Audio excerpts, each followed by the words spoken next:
Hello hi bro. ఈ రోజు పవన్ కళ్యాణ్ గారు ఎన్టీఆర్ ట్రస్ట్ కి 50 లక్షలు దానం ఇవ్వడం జరిగింది. అవునవును. ఇంతకు ముందు కొంతమంది టీడీపీ వాళ్ళే మాకు డిప్యూటీ సీఎం మొత్తం కొంతమంది అపోజ్ చేశారు. సో అలాంటివి పట్టించుకోకుండా హెల్ప్ చేసిన వ్యక్తి పవన్ కళ్యాణ్ గారు. ఆయన గొప్పదనం గురించి మీరు ఏం చెప్తారు? పవన్ కళ్యాణ్ గారి గొప్పతనం గురించి ఒక్క మాటలో చెప్పలేం ఎవరు. ఒక్క మాటలో పవన్ కళ్యాణ్ గారి గురించి చెప్పడం కష్టం. నువ్వు సంవత్సరం రోజులు పొగిడిన కష్టమే. ఎందుకంటే ఒక మనిషి సినిమా హీరో అయి ఉండి, సినిమా హీరోలో నెంబర్ 1 ప్లేస్లో అయి ఉండి, పైగా అంత పెద్ద హీరో అయి ఉండి కూడా ప్రజల కోసం వచ్చి సేవ చేస్తున్నాడంటే ఇదంతా కూడా పవన్ కళ్యాణ్ గారి గొప్ప మనసు. ఇది అందరికీ రాదు. ఇది ఆయన ఒక్కడ మాత్రం చేయగలుగుతాడు ఇది. కాబట్టి పవన్ కళ్యాణ్ గురించి ఇంక నుంచి అందరూ నెగిటివ్గా మాట్లాడడం మానేయండి.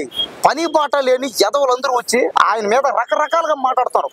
ఆయన ఇంకేదో పదవి కోసం ఆశించి, ఇంకేదో ప్రతిఫలం కోసం ఆశించి చేస్తున్నాడని కొంతమంది అపోజిషన్ లో రకరకాలుగా మాట్లాడతారు. కుక్కల కంటే దారుణంగా వాగతారు. ఇంకోసారి దయచేసి అందరూ పవన్ కళ్యాణ్ గారి వ్యక్తిత్వం గురించి కానీ, ఆయన పర్సనల్ విషయాల గురించి కానీ మాట్లాడే హక్కు ఇంకా ఎవరికి లేదు. ఇప్పటికైనా మరి టీడీపీ వాళ్ళు పవన్ కళ్యాణ్ గారి గొప్పతనం అర్థం చేసుకుంటారు అనుకోవచ్చా? ఖచ్చితంగా. ఎందుకంటే అర్థం చేసుకోవాలి.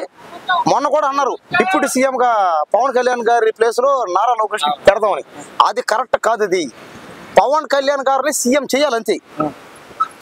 కన్ఫర్మ్ అయితే ప్రజలందరూ పొరపాటున మీరు నారా లోకేష్ డిప్యూటీ సీఎం చేస్తే ఖచ్చితంగా పవన్ కళ్యాణ్ గారిని సీఎం చేయాల్సింది. చూడండి ఎవరిస్తారండి, ఎవరిస్తారు చెప్పండి. ఒక సినిమా హీరో అండి, ఆయన తలుచుకుంటే రోజుకే కాదు, ఆయన సినిమాలు చేస్తే 100 కోట్లు 1000 కోట్లు వస్తుంది.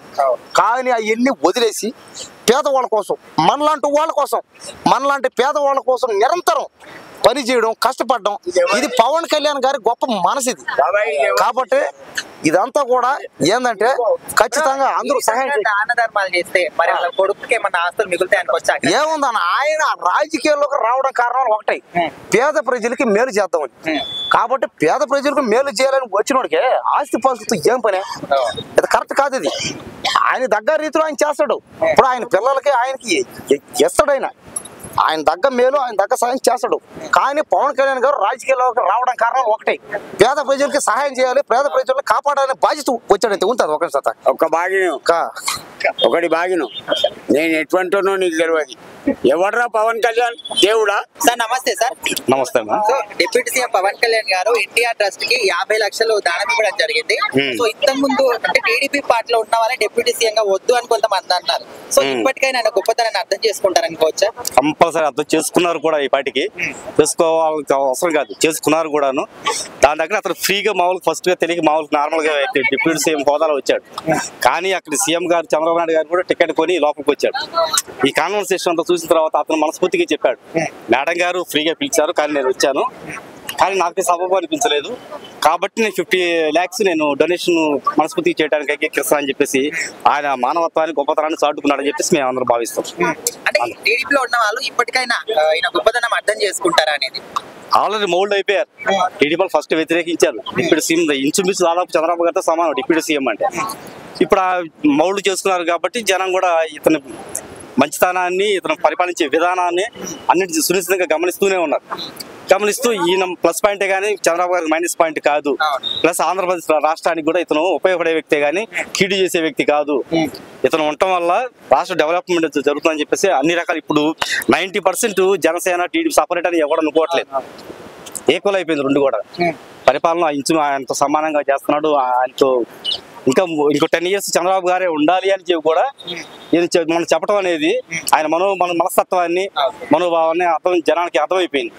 నేను అసలు స్వార్థం అనేది లేదు ఇతనిలో, రాష్ట్ర అభివృద్ధి అయితే చాలు అన్న ఒక వ్యక్తిగా ఆలోచిస్తున్నాడు తప్ప ఇతను పదవి కాంక్షించే వ్యక్తి కాదని చెప్పి జనానికి కూడా అర్థమైపోయింది. దాని తగ్గట్టే నన్ను నడుచుకుంటున్నాను. అంటే ఇంత గొప్ప పనులు చేస్తున్నప్పటికీ కొంతమంది ఎందుకు వ్యతిరేకంగా ఆయనకు అంటే చెడు చేయాలని ఎందుకు చేస్తున్నారు అనుకోవచ్చు? సార్ చెడు చేయాలని చెప్పేసి ఎవరు అనుకోవట్లేదు సార్. వాళ్ళ వ్యతిరేక వర్గాలు ఉంటాయి కదా, 100 మందికి 100 members మంచిగా ఉండరు కదా. కనీసం 20 members జులాయి వేదవులు రాష్ట్రాన్ని వాళ్ళ స్వార్థం, వాళ్ళకి క్యాస్ట్ ఫీలింగ్ తోనో ఇంకో ఫీలింగ్ తోనో చూసేవాళ్ళు ఉంటారు కదా, వాళ్ళు వ్యతిరేకిస్తారే తప్ప ఎవరు కూడా ఆయనకి 80% ఆయనకి అనుకూలంగానే ఉన్నారు సార్.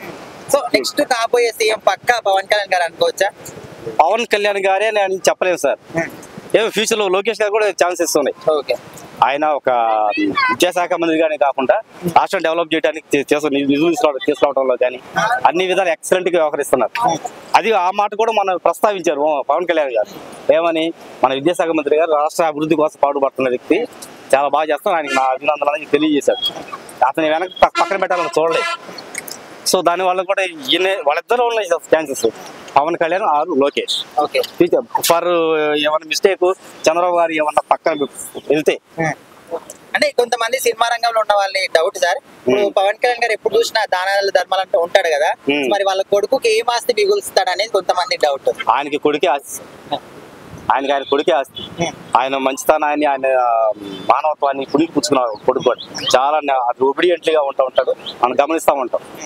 సో దానివల్ల ఆయన ఆస్తికి పోయాలనుకున్న వ్యక్తి దాన ధర్మాలు చేసి ఇన్నాళ్ళు పార్టీ నిలబెట్టుకోవడం అవసరం లేదు అతను.